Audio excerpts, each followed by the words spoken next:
ফুটের জালে কাতলার কালিয়া। তো চলো গ্রাম বাংলায় দেখা যাক কেমন হয়। দেখো বন্ধুরা, ক্যারামেল হয়ে যাচ্ছে। উফ, কাতলা মাছের কালিয়ার জন্য কাতলা মাছ যে ম্যারিনেট করে রেখেছিলাম এবার হালকা করে ভেজে নিব।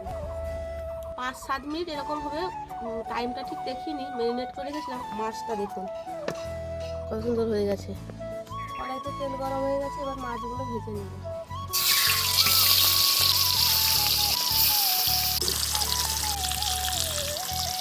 কাতলা মাছটা একদম পারফেক্ট করে ভেজে নিয়েছি। কড়া করেও ভাজবো না, আবার কাঁচাতে ভাব থাকবে সেরকম করেও ভাজবো না।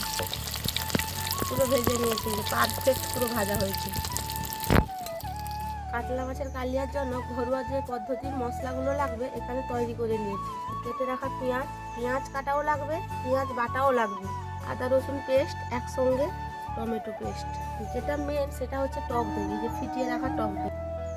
কড়াইতে দিয়ে দিব দারচিনি, এলাচ, লবঙ্গ, তেজপাতা, শুকনো লঙ্কা, কেটে রাখা পেঁয়াজ।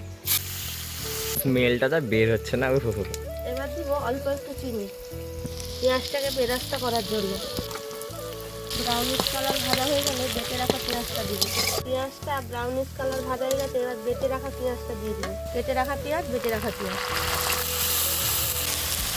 এবার আদা রসুন পেস্ট করে রাখা একসঙ্গে দিয়ে দিব। এবার গুঁড়ো মশলা দিয়ে দেবো, হলুদ গুঁড়ো, লঙ্কার গুঁড়ো, লবণ ও জিরে গুঁড়ো।